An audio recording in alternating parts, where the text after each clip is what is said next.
Nanti terdahulu baca. Pertama dulu, ketika kita berbicara tentang dosa, apa itu dosa? Dosa selalu kita bayangkan adalah sebuah pelanggaran, kesalahan.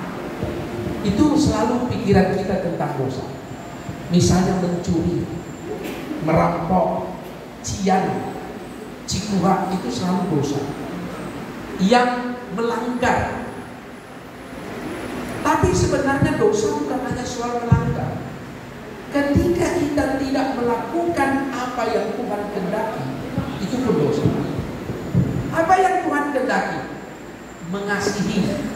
Tapi kita tidak kasihi, bukan kita buat dia susah, tapi kita tidak peduli kepada dia, itu pun dosa. Jadi ketika kita berbicara tentang dosa, sangat luas sekali. Sangat luas sekali. Makanya tadi di dalam Yesaya tadi kan yang namakan Yesaya ya, kitab Yesaya. Karena orang Israel kan selalu berpikir begini, mereka membawa persembahan.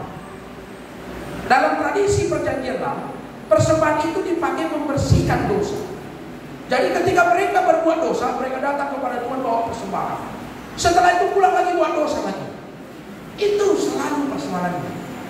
Makanya Tuhan ingatkan bahwa bukan persembahan itu yang perlu kuinginkan, tapi adalah hatimu.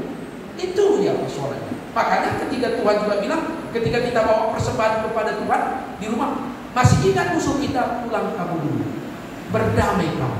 Kan begitu kan? Diingatkan. Jadi sebenarnya dosa, kenapa doa kita tidak didengarkan Tuhan karena dosa kita, itulah yang perlu dibersihkan. Tapi seringkali aku tidak mencuri, aku tidak begini, tapi aku tidak peduli kepada orang lain. Orang mencuri di depannya dibiarkan. Iya, itu dia. Jadi dosa itu sangat-sangat luas sekali. Sangat-sangat luas sekali. Ini yang perlu tahu. Lalu yang kedua, dalam iman kita mengimani bahwa semua manusia ini lahir dari Allah. Tapi manusia sudah jatuh ke dalam dosa. Itu persoalannya. Dosa asal. Nah, makanya Yesus Kristus datang. Kalau engkau tidak di dalam aku tidak di dalam engkau tidak apapun. Itu persoalannya di situ.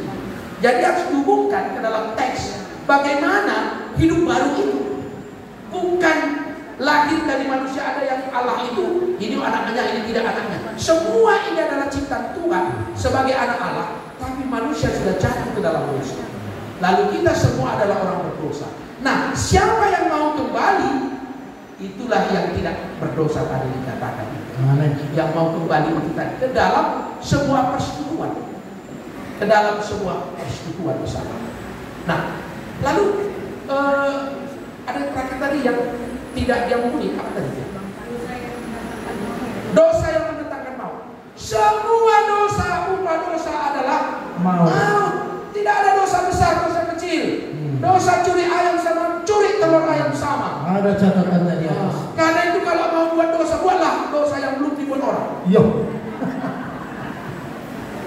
Apa itu? Itulah maksud saya. Berpikirlah kita. Apa dosa yang belum dibuat orang? Itulah buat. Kalau sudah dibuat orang ada, jangan buat lagi.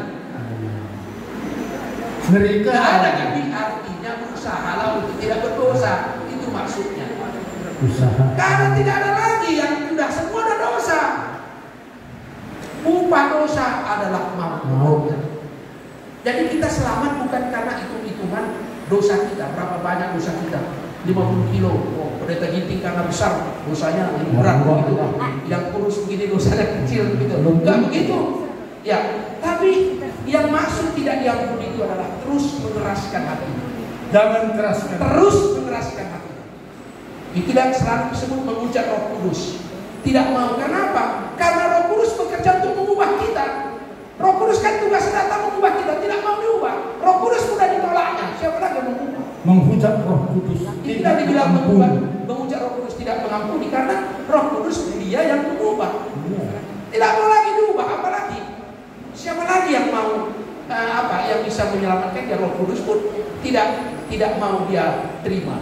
Itu yang dikatakan kalau mengucap Roh Kudus. Kaitannya ke situ. Karena seringkali ada orang misalnya maaf ya, ini hari dia Kristen lalu pindah lagi agamanya masih bisa karena dia masih mau berubah. masih mau berubah. Walaupun dia meninggalkan imannya waktu itu, tapi karena dalam hidupnya dia masih mau berubah, bisa. Itu dia. Yang persoalannya tidak bisa adalah yang tidak mau lagi diubah, tidak mau lagi kembali. Itu yang tidak mau berubah. Jadi kalau kita hari ini berdosa mau lagi berubah, artinya itu masih dipergerak. Tapi dosa besar, dosa kecil tidak ada. Semua upah dosa adalah mau berapa dosa. Tadi Maut itu apa ya Pak Pendeta? Maut itu habis nyawanya ya? ya, kematian. Tapi yang paling sedih sebenarnya, seringkali Pak Tanda, kita kan selalu berbicara tentang kematian fisik. Iya. Jarang kita berbicara kematian kerohanian kita.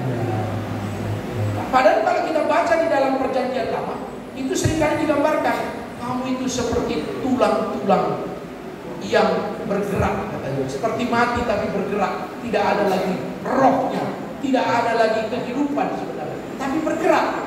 Kadang-kala kita juga memang bergerak masih, tapi tidak ada lagi rohnya di sana sebenarnya. Itu yang lebih bahaya. Jadi kematian yang bukan fisik yang lebih berbahaya, tapi kematian kerohanian kita. Ya, kematian kerohanian kita hidup tapi tidak lagi ada. Makanya di dalam Alkitab kan Tuhan bilang kalau kamu makan buah ini kamu akan mati. Hadap dan Hawa kan tidak mati langsung. Berarti mati dimasuk di situ adalah relasi. Mereka hubungannya dengan Tuhan putus waktu itu. Relasi dengan Tuhan. Tapi mereka mau kembali lagi. Makanya terjadi lagi kehidupan. Relasi itu yang penting. Relasi.